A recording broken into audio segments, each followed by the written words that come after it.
Vamos a compartir el capítulo Las tres hermanas, que dice así. Esta historia deberían contarla ellas. Las hojas del maíz crujen con un sonido característico, el de la conversación apergaminada que mantienen entre ellas y con la brisa. En los días más cálidos de julio, cuando la planta puede crecer hasta 15 centímetros en una sola jornada, se escucha el lamento de los entrenudos que se expanden para empujar el tallo hacia la luz. Las hojas escapan de sus vainas con un gemido lánguido y en ocasiones, si todo está en silencio, puede oírse el repentino estallido de la médula que se desgarra cuando el tallo ya no puede contener unas células tan llenas de agua, tan grandes y turgentes. Tales son los sonidos del ser, pero no su voz. Las judías deben producir un sonido leve como una caricia, apenas un susurro, cuando la suave pelusa de una de las ramas se enreda en el áspero tallo del maíz.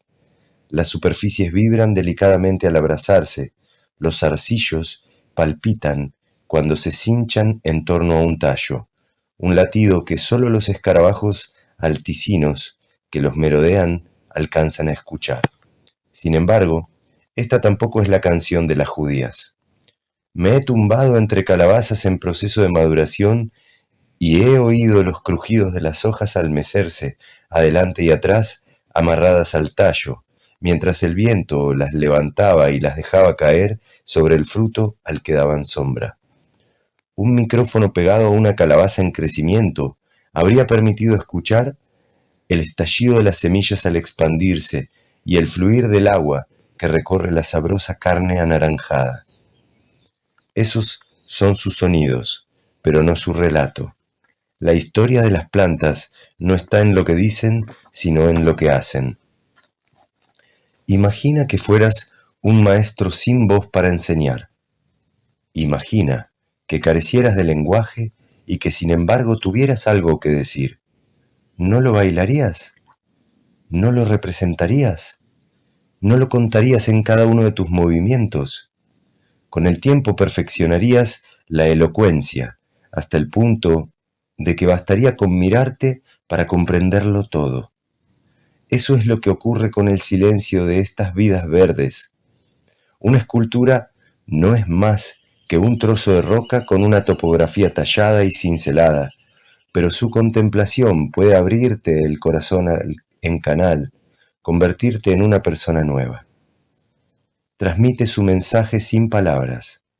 No todos lo entenderán, claro. El lenguaje de la piedra es difícil. La roca balbucea. Sin embargo, las plantas hablan un idioma que toda criatura puede comprender.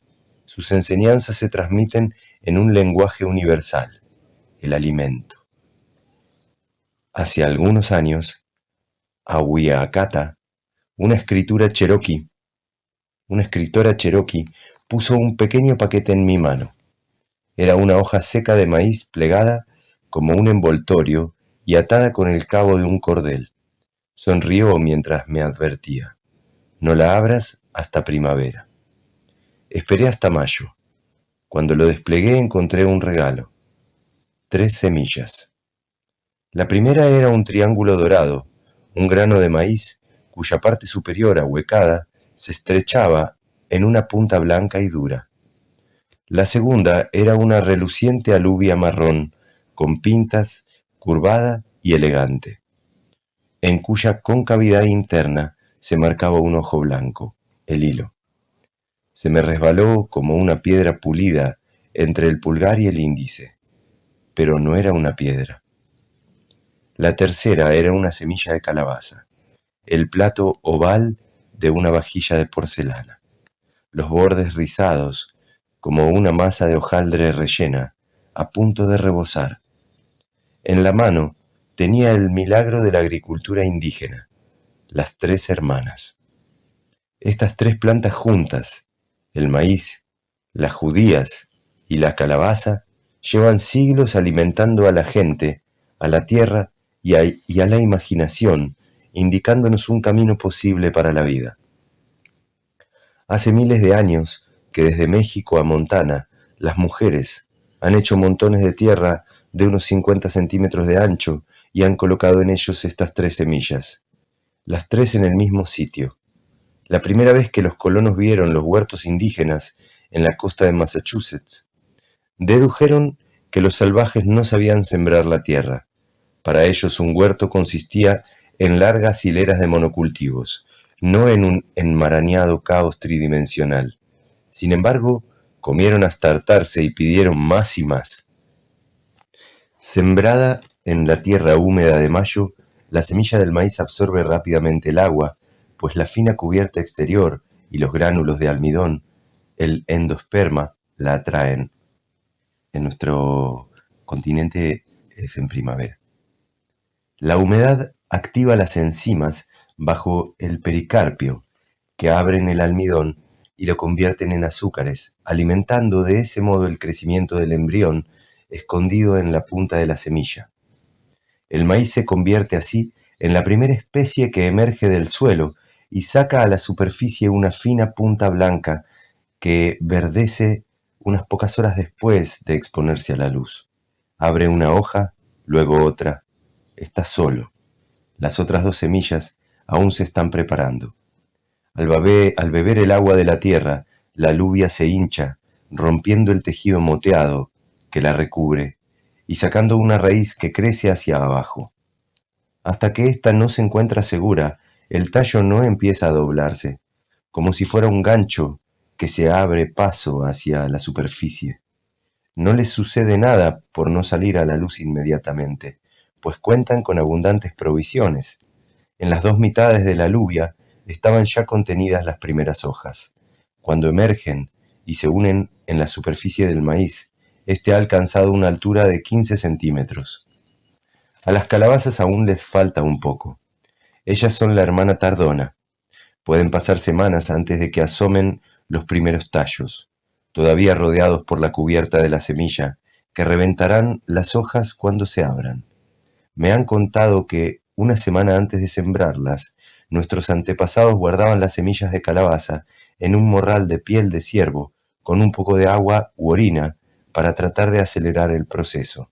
Pero cada planta tiene su ritmo, y la secuencia de germinación, el orden de nacimiento es importante para la relación que se establece entre ellas y el éxito del cultivo. El maíz es así el primero en nacer y crece recto, rígido. Su objetivo es la elevación. No deja de escalar, veloz, hoja a hoja, para llegar lo más alto posible. Fabricar un tallo fuerte es en ese momento su prioridad absoluta. Debe hacerlo antes de que aparezca en escena la segunda hermana, la judía. Esta saca un par de hojas con forma de corazón, a partir de un tallo mínimo, y otro par, todos casi al nivel del suelo. La judía se centra en que crezcan las hojas mientras el maíz se preocupa de la altura. Cuando el maíz nos llega por la rodilla más o menos, la judía decide cambiar de rumbo, como tantas veces hacen los hijos medianos. En lugar de producir hojas, se extiende en una larga rama, un cordel verde y fino, con una misión muy clara. Ha llegado a la adolescencia y las hormonas le piden salir al mundo, describir círculos en el aire. Es el proceso conocido como circunmutación. La punta puede llegar a viajar 1 metro al día, dibujando piruetas y cabriolas en un baile, que solo se detiene cuando encuentra lo que está buscando, el tallo del maíz o algún otro soporte. Los receptores táctiles la guían para enramarse alrededor de éste en una elegante espiral vertical. Ahora ha dejado de producir hojas y se dedica exclusivamente a abrazarse a su hermana, a seguirle el ritmo de crecimiento. Si el maíz no hubiera comenzado a crecer antes, la rama de la judía podría haberlo estrangulado, pero cuando la sincronización es correcta, el maíz puede cargar con la judía sin dificultad. Mientras tanto, la calabaza, la que más tarde nace, ha empezado a ramificarse por el suelo, alejándose del maíz y las judías, y coloca sus amplias hojas lobuladas como paraguas abiertos al viento, al final de los peciolos huecos. Tanto las hojas como las ramas son muy ásperas, y las orugas se lo pasan y lo piensan 2 veces antes de morderlas. Cuanto más anchas son las hojas, más cobijo dan a la tierra donde crece el maíz y la judía, manteniendo la humedad e impidiendo la aparición de otras plantas. Este es el modo de cultivo al que los pueblos indígenas se refieren como las 3 hermanas. Hay diferentes relatos acerca de su aparición, pero todos comparten la noción de que estas 3 plantas son mujeres y están emparentadas. En algunas narraciones se habla de un largo invierno y de una hambruna que diezmaba la población. Una noche de ventisca, 3 hermosas mujeres entraron en un poblado buscando refugio. La primera era alta, vestida de amarillo y una larga melena al viento. La segunda vestía de verde y la tercera de anaranjado. Se les ofreció cobijo y un lugar junto al fuego. Aunque la comida escaseaba, los habitantes compartieron generosamente con ellas todo lo que tenían. En señal de gratitud, las 3 hermanas revelaron sus verdaderas identidades: maíz, judía y calabaza. Y se dieron a la gente en forma de un puñado de semillas para que nunca más pasaran hambre. En pleno verano, cuando los días son largos y brillantes, y los tronantes hacen acto de presencia para empapar la tierra, las enseñanzas de la reciprocidad se manifiestan de manera evidente en el cultivo de las 3 hermanas. Sus tallos trazan entrelazados lo que a mí me parece un mapa de mundos enteros, un plano de equilibrio y armonía. El maíz alcanza una altura de 2,5 metros y sus hojas, como cintas verdes, se comban hacia afuera, alejándose del tallo, buscando el sol en todas direcciones. Ninguna hoja se abre sobre la siguiente, de forma que todas reciben luz sin dar sombra a las demás. Mientras tanto, la judía asciende por la caña del maíz y se enreda entre sus hojas sin interferir nunca en el trabajo de éstas. Allí donde el maíz no ha echado hoja, la echa la judía, cuyos capullos se convierten en racimos de flores olorosas.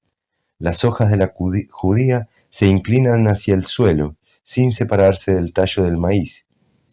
Mientras tanto, a sus pies se extiende una alfombra de grandes hojas de calabaza que recibe la luz sobrante. El espacio se distribuye en capas y la luz, el obsequio del sol, se emplea de forma eficiente. Nada se desperdicia. La orgánica simetría de sus formas parece diseñada para esta asociación. Es la ubicación de cada hoja y la armonía de sus modulaciones lo que transmite el mensaje. Respetaos los unos a los otros. Apoyaos mutuamente. Compartid vuestro don con el mundo y recibid los dones de los demás. De ese modo habrá suficiente para todos. Al término del verano, cuelgan pesados los racimos de vainas verdes y suaves de las judías, asoman las mazorcas del maíz, pendiendo del tallo, engordando al sol, y las calabazas se hinchan en el suelo. Metro a metro, la asociación de las 3 hermanas en el huerto produce más alimento que el cultivo de cualquiera de ellas por sí sola. ¿Quién podría dudar de que son hermanas? Una se enreda alrededor de la otra en un cómodo abrazo, mientras la más pequeña se acurruca a sus pies, cerca, pero no demasiado cerca, cooperando, no compitiendo. Es algo que ya he visto en las familias humanas, en las relaciones entre hermanas. En mi familia también éramos 3 chicas. La mayor es perfectamente consciente de que está al mando, alta, directa, eficaz, muestra el camino que deben seguir las demás. Es la hermana maíz. En una casa no hay sitio para más de una mujer maíz. Así que la hermana mediana debe buscar un camino alternativo. La hermana judía tiene que aprender a ser flexible y adaptarse, a encontrar la manera de obtener la luz que necesita alrededor de la estructura dominante. Por último, la hermana pequeña tiene libertad para labrarse un camino propio. Ya no necesita satisfacer expectativas. Se encuentra en suelo firme, no tiene que demostrar nada y busca una manera diferente de contribuir al bien común. Sin el apoyo del maíz, las judías serían una maraña sobre la tierra, sin orden ni concierto, a merced de los depredadores. Pareciera que ellas son las que más beneficio obtienen de la asociación de la altura del maíz y la sombra de la calabaza. Pero las reglas de la reciprocidad dictaminan que nadie puede tomar más de lo que recibe. El maíz se preocupa de que haya luz disponible. La calabaza minimiza la aparición de hierba. ¿Y las judías? Para encontrar el obsequio que les hacen sus hermanas, hemos de mirar bajo tierra. Sobre la superficie, las hermanas cooperan colocando las hojas sin molestarse entre sí. Lo mismo ocurre por debajo. El maíz es una monocotiledonia, básicamente una hierba gigantesca, y sus raíces son finas y fibrosas. Si levantáramos el suelo que crece, veríamos que se asemeja a una fregona llena de hebras con un mango de caña. Las raíces no alcanzan demasiada profundidad, sino que crean una red superficial que absorbe el agua de lluvia. Una vez que ellas beben, dejan pasar el agua hacia las raíces más profundas de las judías. En cuanto a la calabaza, ésta opta por alejarse de sus hermanas. Su tallo puede producir una mata de raíces adventicias, allí donde toca la tierra para absorber agua lejos del maíz y las judías. Comparten el suelo de la misma manera que comparten la luz, intentando que todas tengan superficie. Ahora bien, hay algo que las tres necesitan y de lo que siempre hay escasez: nitrógeno. Resulta una paradoja ecológica que este sea el factor que limite el crecimiento de una planta. Nada más y nada menos que el 78% de la atmósfera es nitrógeno gaseoso. El problema es que la mayoría de las plantas no pueden utilizarlo. Necesitan nitrógeno mineral, nitrato o amonio. Para ellas, el nitrógeno en la atmósfera es como un plato de comida a la vista de una persona hambrienta, pero detrás de una verja cerrada con llave. Ahora bien, siempre hay maneras de transformar ese nitrógeno. Una de las mejores es precisamente las judías, que son las leguminosas, los porotos, las legumbres, las habas. Las judías, las arvejas. Las judías forman parte de la familia de las leguminosas, que poseen una sorprendente capacidad para absorber el nitrógeno de la atmósfera y convertirlo en nutrientes utilizables, pero no lo hacen solas. A menudo ocurre que mis alumnos me traen un puñado de raíces de judías con pequeñas bolas blancas colgando de ellas. ¿Es una enfermedad?, me preguntan. ¿Se han puesto malas? En realidad, todo lo contrario, respondo. En esos nódulos brillantes hay bacterias del género Rhizobium, que son capaces de fijar el nitrógeno. Sin embargo, únicamente pueden hacerlo cuando se dan una serie de circunstancias específicas. Sus enzimas catalizadoras no funcionan en presencia de oxígeno, y dado que más de la mitad del volumen de un puñado de tierra cualquiera suele ser aire, la bacteria necesita encontrar un refugio anaeróbico para hacer su trabajo. Afortunadamente, las judías están dispuestas a acogerla. Cuando las raíces se encuentran bajo tierra, a un bacilo microscópico de Rhizobium, intercambian comunicaciones químicas y llegan a un acuerdo. La judía produce un nódulo libre de oxígeno en el que la bacteria se resguarda, y a cambio, ésta comparte su nitrógeno con la planta. Juntas crean un fertilizante de nitrógeno que penetra en la tierra y espolea también el crecimiento del maíz y la calabaza.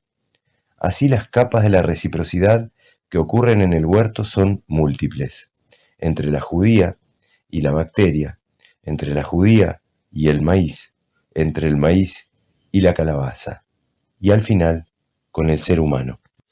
Resulta tentador imaginar a estas tres hermanas decididas a trabajar juntas, y es posible que así sea. Pero lo hermoso de la asociación está en que cada planta hace lo que hace en beneficio propio, y como siempre sucede, cuando un individuo progresa, también lo hace el conjunto. El funcionamiento de las tres hermanas me recuerda a una de las enseñanzas básicas de nuestro pueblo. Lo más importante que hemos de descubrir cada uno de nosotros es la naturaleza del don único que se nos ha entregado y cómo podemos ponerlo al servicio del mundo. Debemos estimar y educar la individualidad, pues si queremos que el conjunto progrese, es necesario que cada uno de nosotros sepa quién es, que cada uno entregue sus dones con convicción a la mesa común. Las tres hermanas son muestra evidente de aquello en lo que puede convertirse una comunidad cuando sus miembros entienden y comparten los dones que poseen. Mediante la reciprocidad, llenamos tanto el espíritu como el estómago. He dedicado muchos años de mi vida a enseñar botánica general en el interior de un aula, con diapositivas, diagramas y relatos que debían espolear el entusiasmo de chicos y chicas de 18 años respecto a las maravillas de la fotosíntesis. ¿Cómo podía alguien no asombrarse de la forma en que las raíces se abren camino por la tierra? ¿Cómo no desear, presa de la impaciencia y al borde de la silla, que nos sigan hablando del polen? Sin embargo, el mar de miradas vacías me sugería que la mayoría de los alumnos esos temas les interesaban tanto como ver crecer la hierba. Cuando trataba de liberar mi elocuencia, recreando la elegancia con que el brote de judía busca la luz primaveral, la primera fila asentía con entusiasmo, pero el resto de la clase dormitaba. En un ataque de frustración hice una encuesta a mano alzada. ¿Cuántos de los aquí presentes habéis cultivado algo alguna vez? Todos en la primera fila levantaron la mano. Por detrás solo vi tímidos gestos de un alumno cuya madre tenía una violeta africana que había muerto de calor y sed. En ese momento comprendí su aburrimiento. Yo enseñaba a partir de mis propios recuerdos, rememorando las vidas vegetales de las que había sido testigo a lo largo de los años. Desde que habían sustituido los huertos por supermercados, estos jóvenes carecían del acervo de imágenes de verdor que yo pensaba que todos los humanos compartíamos. Solo los de la primera fila conocían los milagros cotidianos de los que les hablaba y querían descubrir cómo eran posibles. El resto de la clase carecía de experiencia con las semillas y la tierra. Nunca habían visto una flor convertirse en manzana. Necesitaban una maestra diferente. Por eso ahora, todos los otoños, empiezo el curso académico en el huerto, donde se encuentran las mejores maestras que conozco, las tres hermosas hermanas. Pasamos toda una tarde de septiembre sentados junto a ella, medimos la producción y el crecimiento y observamos la anatomía de las plantas de las que obtienen alimentos. Al principio, lo único que les pido es que presten atención. Ellos lo hacen y dibujan la relación que une a las tres. Una de las alumnas es artista y no deja de observarlas emocionada. Pero fíjate en la composición, dice. Es lo mismo que los elementos del diseño que hemos dado hoy en clase de arte. Hay unidad, equilibrio, color. Es perfecto. Observo el esbozo en su cuaderno. Para ella se trata de un cuadro. Hojas largas, hojas redondas, lobuladas y suaves, amarillo, naranja, marrones, en una matriz verde. ¿Lo veis? El maíz es el elemento vertical, la calabaza es el horizontal, y todo está unido por ramas curvilíneas de las judías. Deslumbrante, dice, extática. Una de las chicas ha venido vestida como para salir de fiesta, no para ir al campo a estudiar botánica. Hasta el momento se ha abstenido de cualquier contacto con la tierra. Tratando de suavizarle el mal trago, le sugiero que realice la tarea relativamente limpia de observar una rama de calabaza entera, desde el principio hasta el final, y trazar el diagrama de las flores. Al final de la punta hay una rama, hay capullos naranjas tan ampulosos y ostentosos como su falda. Le señalo el ovario hinchado de la flor después de la polinización. He ahí el resultado de una seducción exitosa. Camina afectadamente sobre los tacones hasta el origen de la rama. Las flores más viejas se han marchitado y en el lugar en que estaba el pistilio ha aparecido una diminuta calabaza. Estas son mayores cuanto más nos acercamos al tallo principal. Pasamos de un nudo del tamaño de una moneda que aún conserva la flor a un fruto plenamente formado de hasta 25 centímetros. Es como asistir al progreso de un embarazo en vivo.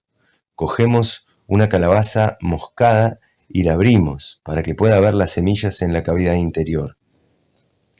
¿Querés decir que las calabazas vienen de las flores?, me pregunta incrédula al ver la progresión a lo largo de la rama.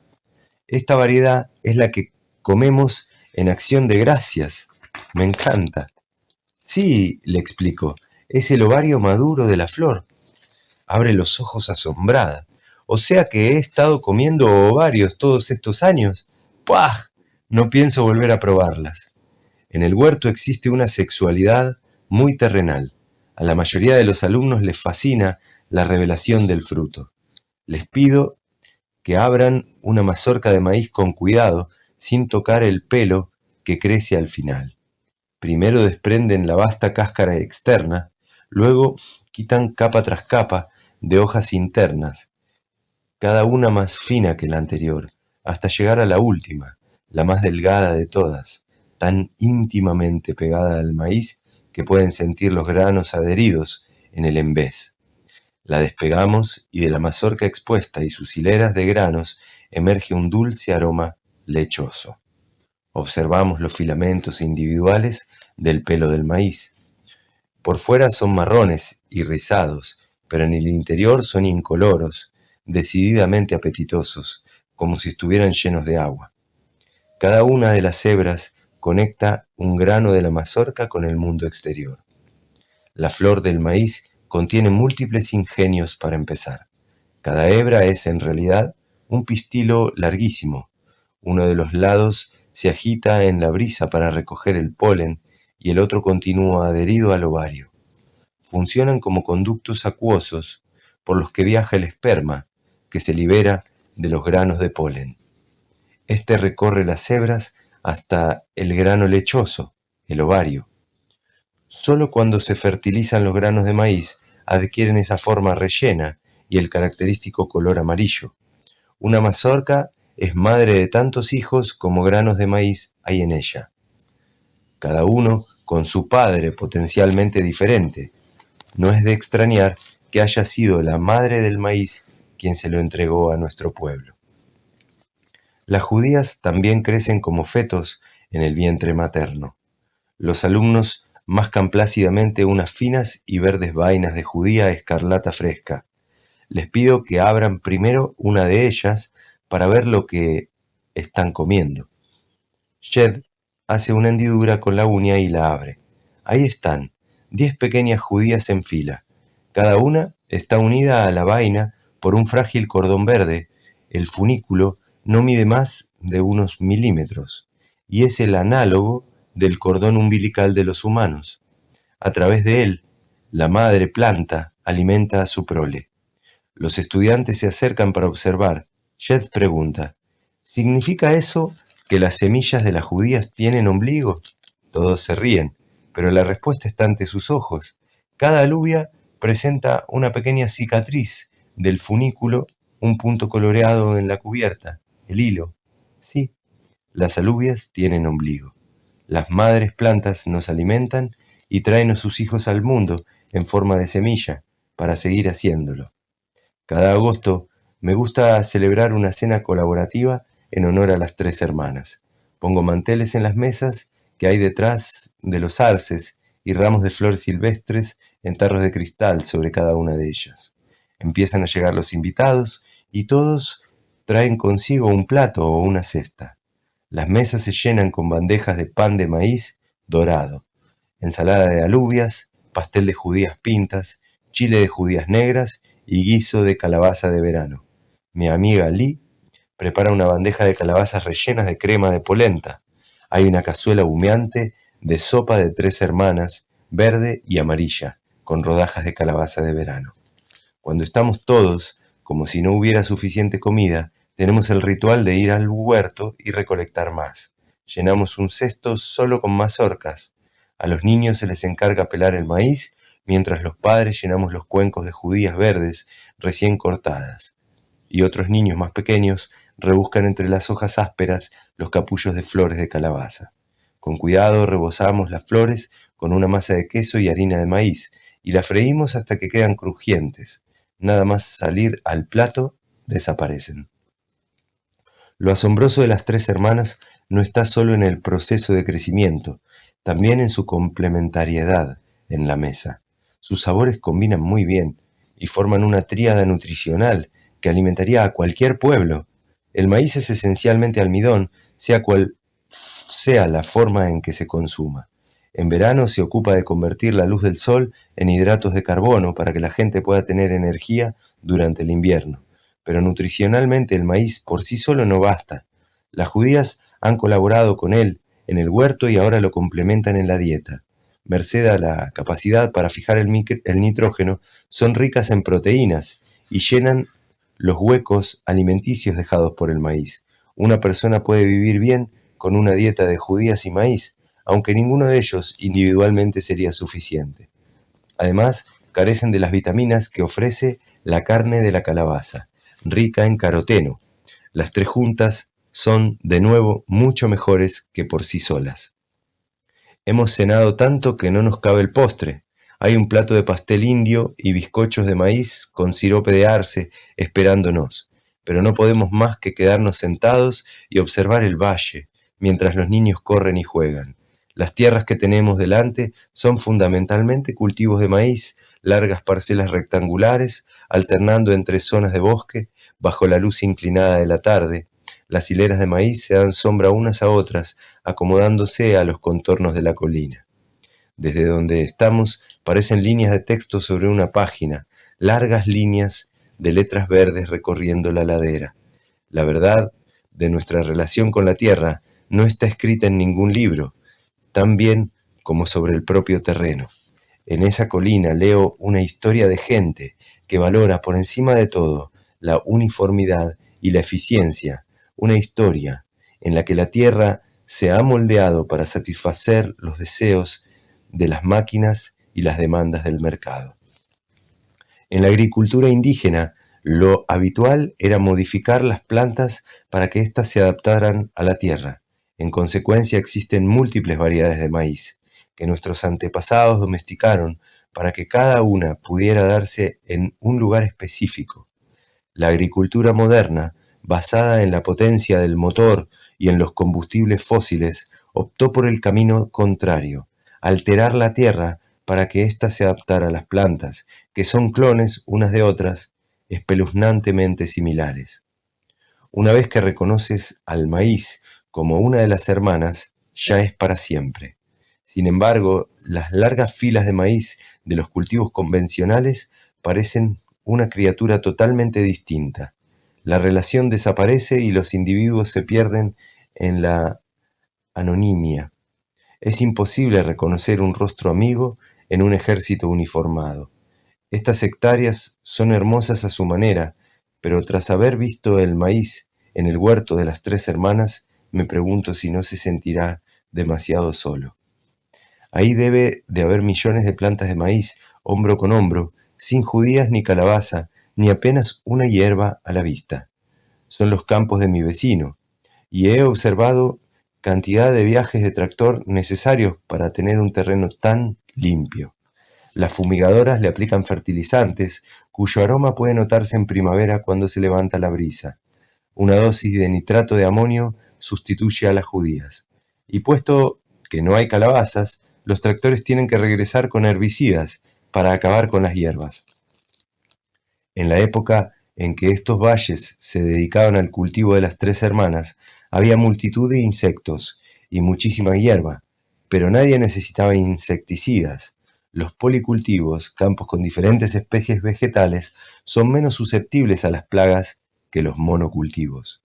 La diversidad vegetal favorece que haya hábitats para una amplia variedad de insectos. Algunos de ellos, como los gusanos del maíz y los escarabajos de la judía y el barrenador de la calabaza, tratan de alimentarse de los cultivos. Pero también aparecen otros que se alimentan de estos. Los escarabajos, carábidos y las avispas parásitas coexisten en el huerto y controlan la población de los depredadores. El huerto no solo da de comer a los humanos, y siempre hay suficiente para todos. Las tres hermanas ofrecen también una posible metáfora para la creciente relación entre el saber indígena y la ciencia occidental, ambas enraizadas en la tierra. Pienso en el maíz como una especie de saber ecológico tradicional, el marco espiritual y físico en el que puede desarrollarse la judía curiosa de la ciencia, enredándose y enramándose como la doble hélice del genoma. Mientras tanto, la calabaza crea el hábitat ético en el que es posible la coexistencia y el florecimiento mutuo. Algún día, pienso, el monocultivo intelectual de la ciencia será reemplazado por un policultivo de conocimientos complementarios, y entonces habrá suficiente para todos. Fran saca un cuenco de nata montada para el pastel indio. Introducimos la cuchara en la capa superior, rica en melaza y harina de maíz, y vemos cómo la luz se esfuma de los campos. También hay tarta de calabaza. Mi intención con este banquete es que las tres hermanas sepan que hemos escuchado su historia. Utilizad vuestros dones para cuidar los unos de los otros. Trabajad juntos y habrá para todos, nos dicen. Las tres han traído sus dones a la mesa, pero no lo han hecho solas. Nos recuerdan que hay otra participante en la simbiosis. Está aquí sentada y también en la granja al otro lado del valle. Se trata de aquella que observó la manera en que funcionaba cada especie e imaginó que llegarían a convivir armoniosamente. Tal vez deberíamos llamar a esto el huerto de las cuatro hermanas, pues la mano que la siembra resulta esencial en la asociación. Ella levanta el suelo, ahuyenta a los cuervos, introduce las semillas en la tierra. Somos nosotras las sembradoras, las que limpiamos la tierra, quitamos las hierbas, cogemos los bichos, las que guardamos las semillas en invierno y las volvemos a sembrar en primavera. Somos comadronas de sus dones. No podemos vivir sin ella, pero tampoco ellas pueden vivir sin nosotras. El maíz, las judías y la calabaza han sido completamente domesticadas. Dependen de que seamos capaces de crear unas condiciones apropiadas para su crecimiento. Somos parte de la reciprocidad. No pueden llevar a cabo sus responsabilidades a menos que nosotras llevemos a cabo las nuestras. De todos los sabios maestros que me han acompañado en la vida, ninguno ha sido más elocuente que estas tres, que han encarnado en la hoja y en la rama, sin palabras, la enseñanza de cómo de relacionarse con los demás. Individualmente la judía es solo una rama y la calabaza una hoja mayor de lo normal. Únicamente cuando crecen al lado del maíz, emerge un conjunto que trasciende lo individual. Los dones de cada una de ellas se expresan más plenamente cuando se crían en compañía. Las mazorcas, los frutos hinchados nos recuerdan que todos los dones se multiplican en las relaciones. Todos los dones se multiplican en las relaciones. Así es como el mundo sigue adelante. Así que desde aquí les mando un beso y desde el yoga y la permacultura buscaremos hacer carne de esta enseñanza tan profunda. Namaste. Namaste.